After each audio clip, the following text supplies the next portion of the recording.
being a content creator? Is this a side hustle or the future of work? We're gonna get into it in this video, but you already know, if you know me, you already know how I'm coming with it. But yeah, let's get into this, man. How are creators replacing traditional jobs? And why is that a good thing? It's good. I love that the old way is dying, but it's like you want the traditional jobs that it's replacing, or how are they doing it? Yeah, how are they creating? How are creators replacing traditional jobs? Because you're getting people who actually love to do what these traditional jobs are paying. They're doing it for free and might get paid on the side without a job. The people who would do it for free are doing it for free, and they're doing it better than the people that get paid for it.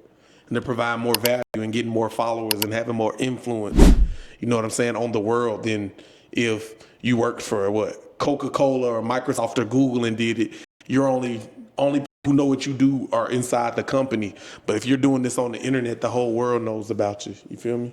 What careers are most at risk of being replaced by content creators? Journalists, news reporters, because I saw this guy in Atlanta. He go to every crime scene and be out there with some glass, the old lady house robe on, reporting every crime that happened, playing every day.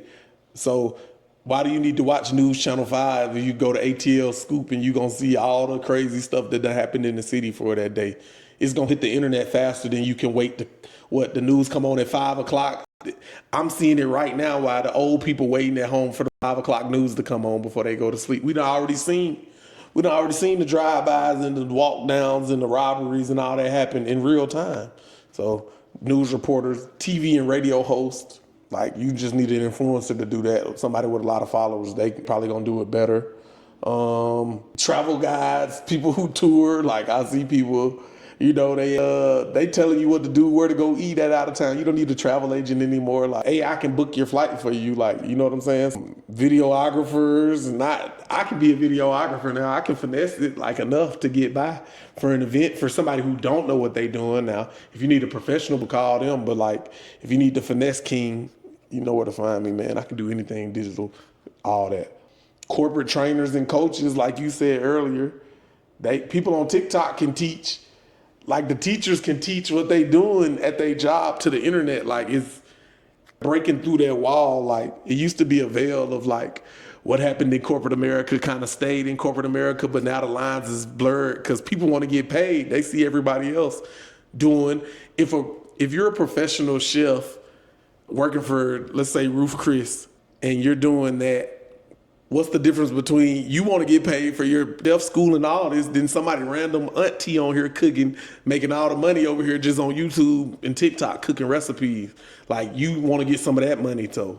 That's just a few of the little jobs and positions that I see. Like the blinds is blurred now. Like everybody needs to be able to produce content, and I think it's going to help value. Like companies are going to want to hire content creators now to come work for them so people can actually, believe in their brand some more. If they get their favorite influencer to come cook some meals and some chef inspired dishes by everybody's favorite, influencer. So, I mean, we've seen that though.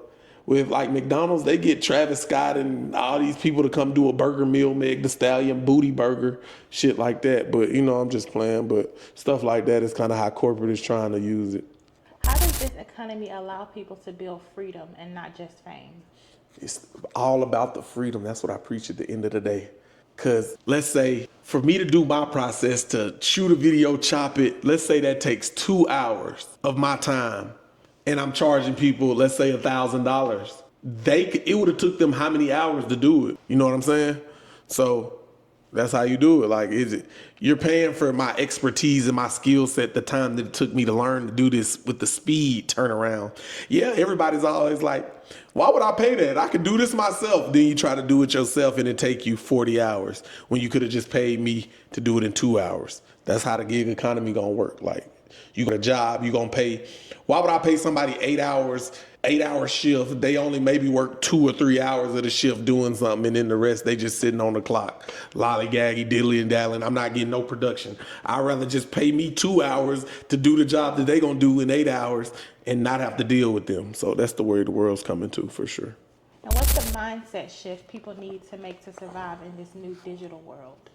You gotta unlearn everything that you were been taught by your parents, by your, schools, colleges. Everything is outdated. Like, I was just sitting in Morehouse, Clark, Atlanta the other day, and they were talking about like AI is about to be like a record or required class in corporate America. You're gonna have an AI skill set to even get hired now. Like that wasn't even around 5 years ago. That might not even have been around. Like I know things are changing rapidly. If AI is going to single-handedly change every industry and revitalize it, get rid of the repetitive steps, and really cut a lot of jobs.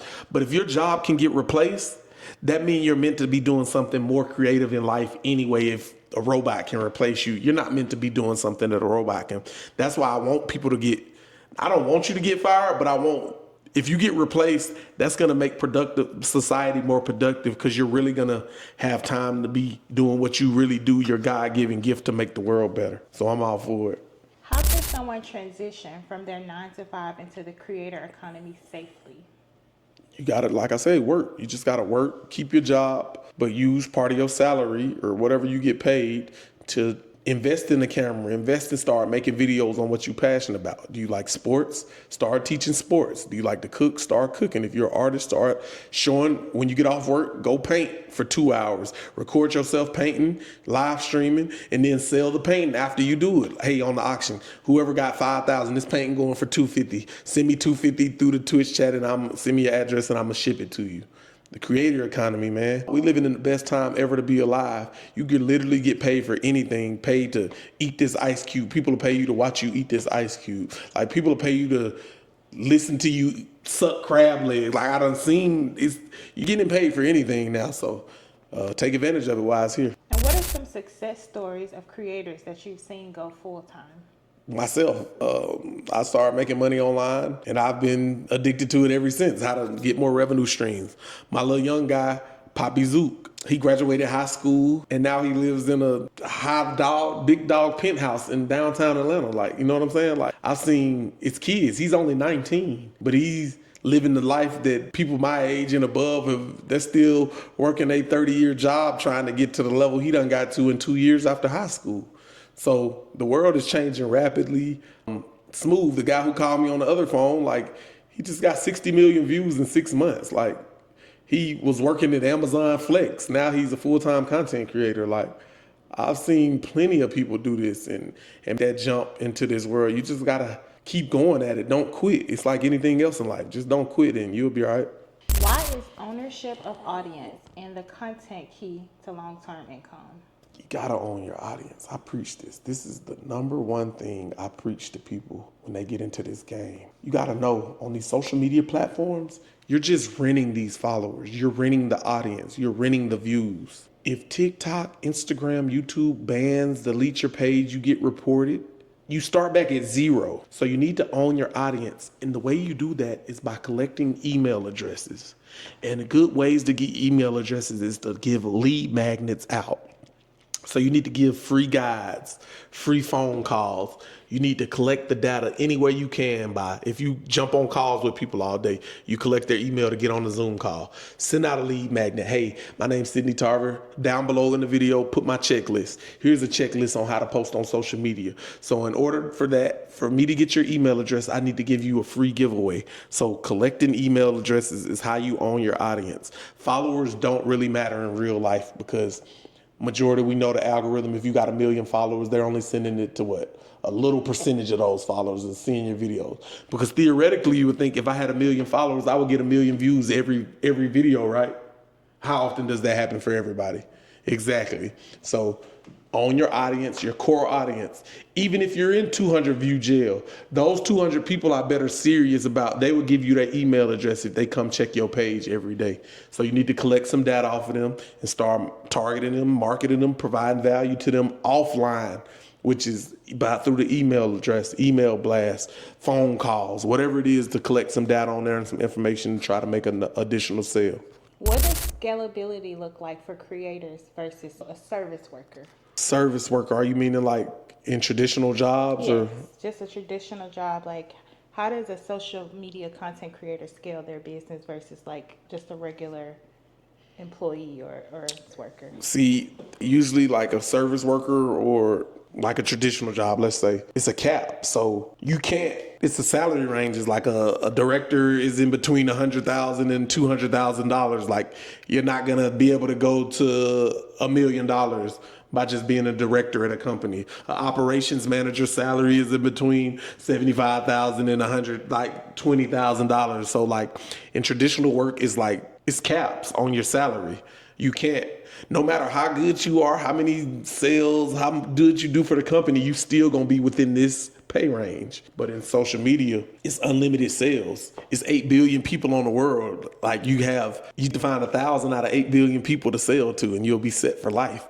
But yeah, it's 8 billion. Theoretically, I could reach 8 billion in the world if they all saw my video one way or another. So it's just about figuring out how to get out to more people, meet new people online every day. And you can meet people online faster than you can in real life. Like you said, if I post that video, I can meet 200 people if I'm in 200 view jail. But in real life, I have to go to the mall or something to meet 200 new people in one setting. And it'll probably take forever. Where on the internet, I can upload in 5 seconds, I can meet 200 new people. You understand me? So that's kind of the scalability of the internet. And how do you view your personal brand? Is it a business, a channel, or something else? Man, it's a lifestyle over here. It's like holistic. Like I haven't showed you like lifestyle content, but I did it before. Like, so it's a whole experience with me. Like I'm one of one. You can't really, find me too many other places just from my life experience. How often you gonna get to meet somebody who's went to the NFL, got cut from the NFL, who's worked in corporate America, who started their own trucking company, who then pivoted from that and started their own business. Like, it's rare air we in here. Like it barely happened, but yeah. So I would say it's just my lifestyle. It's me being authentic to who I am. Yeah. So that's all we get. That was a good question. And what should parents, schools, and institutions be teaching about the creator economy right now? I mean, it's here to stay. You go to school, these kids be on their phone every day in school. Like they probably learn how to do their homework off of TikTok when they got a hard problem, or ChatGPT. If a kid don't know the answer now, I guarantee you. I talked to Poppy the other day. He said, I passed high school because I was using ChatGPT the whole time, and like that was easy money. Like I know little Anthony, he in college right now. I know he taught me ChatGPT, so I know for his 4 years of college was a breeze. He doing last minute assignments because I can write a 10-page paper in 5 seconds now. Like you got to think, parents got to adjust their frame. Like getting good grades don't mean really nothing now because anybody should be able to have good grades now with this AI and technology that does everything for us. So you want to teach the kids probably how to use it and how to be more creative and how to be themselves and get paid for it. Whatever they like to do, show them how to monetize it. We've seen those babies on YouTube reviewing toys, making $20 million a year. So it's a different time. This ain't your mom and dad. They need to unlearn. They actually need to catch up to what's going on now and stop being stuck in the past.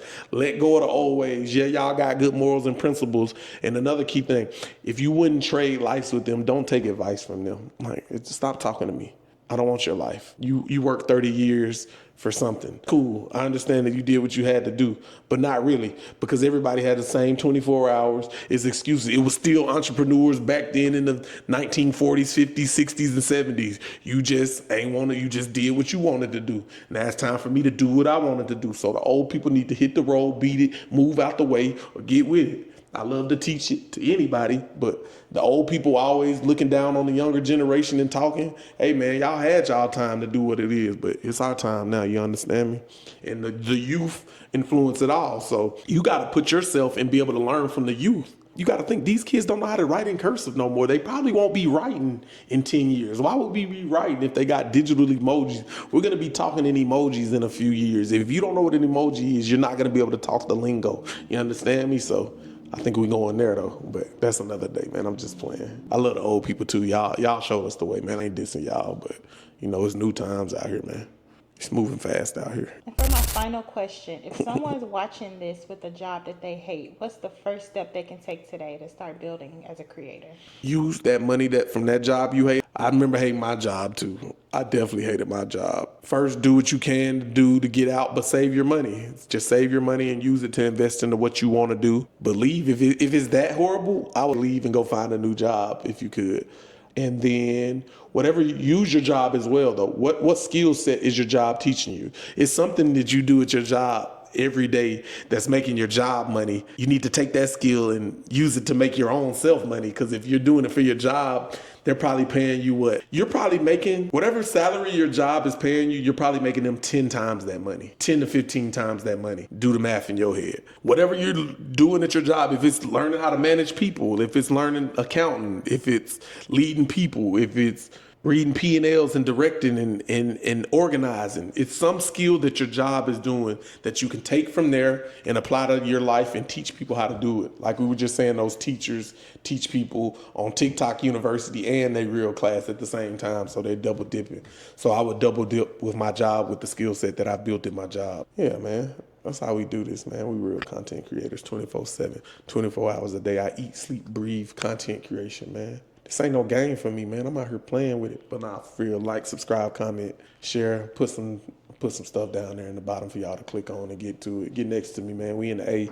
It's a beautiful day. I think I'm about to get a city and go create some content for real. I've been in here working in the lab all day, every day, man. I'm ready to go get me some sunlight, some good food, some good fun, and laugh, and let's get it.